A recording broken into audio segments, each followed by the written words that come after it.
Assalamualaikum warahmatullahi wabarakatuh.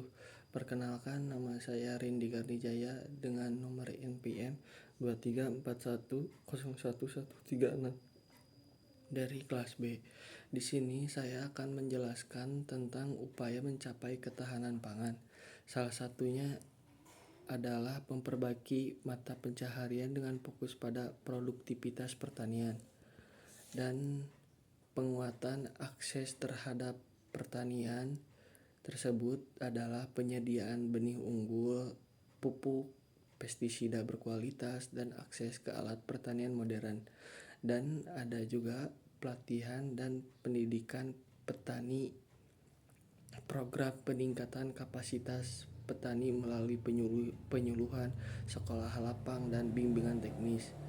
Program peningkatan produktivitas pertanian, ada juga program mekanisasi pertanian, bantuan alat mesin seperti traktor, pompa air, dan drone penyemprotnya. Kemudian yang kedua, peningkatan ketahanan populasi rentan, pemenuhan kebutuhan dasar, akses terhadap pangan, air bersih, sanitasi, perumahan layak, dan kesehatan. Penguatan jaringan pengaman sosial, bantuan sosial, subsidi, dan program perlindungan sosial bagi kelompok miskin, lansia, anak-anak, dan penyandang disabilitas.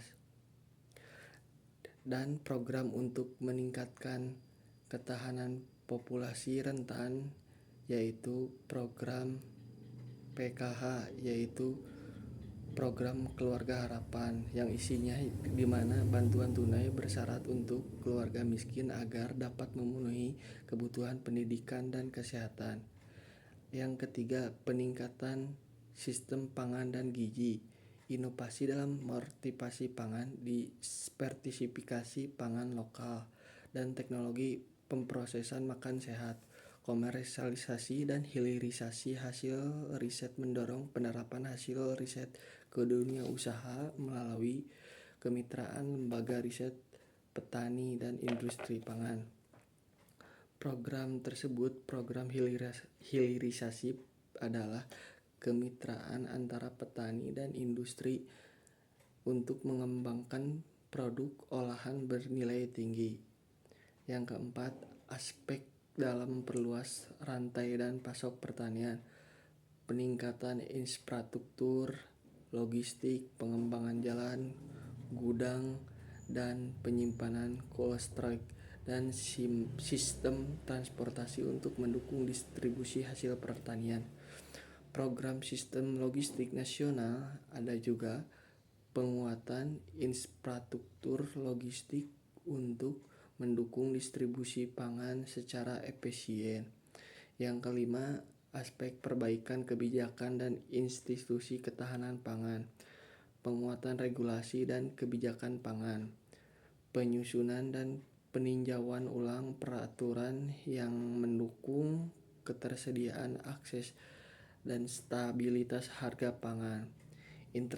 Integrasi tersebut kebijakan antara sektor pertanian, kesehatan, perdagangan, dan lingkungan untuk mencapai sinergi.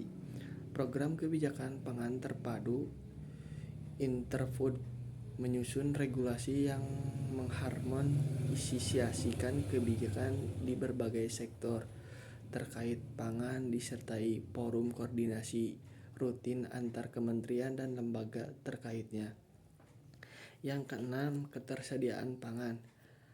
Aspek menjamin ketersediaan pangan bergizi dan cukup, peningkatan produktivitas pertanian, perikanan, dan peternakan.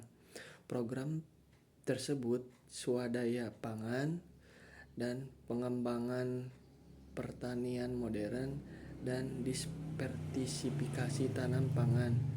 Yang ketujuh, integrasi dan standarisasi data, membangun sistem terpadu yang menggabungkan data dari berbagai sumber pemerintah, swasta, lembaga, dan standar format yang konsisten sehingga dapat dibandingkan, dianalisis secara efektif. Yang program selanjutnya yaitu pembangunan platform data terpadu dan data terbuka, inisiasi dan pengembangan sistem informasi nasional yang mengintegritaskan data berbagai sektor, misalnya data cuaca, data pertanian, data kesehatan, menyediakan akses terbuka bagi stakeholder. Yang kedelapan, pendidikan dan pelatihan, peningkatan akses perempuan terhadap pendidikan dan non-formal. Menyelenggarakan program pelatihan keterampilan literasi dan literasi keuangan untuk meningkatkan kemampuan dan kemandirian perempuan tersebut.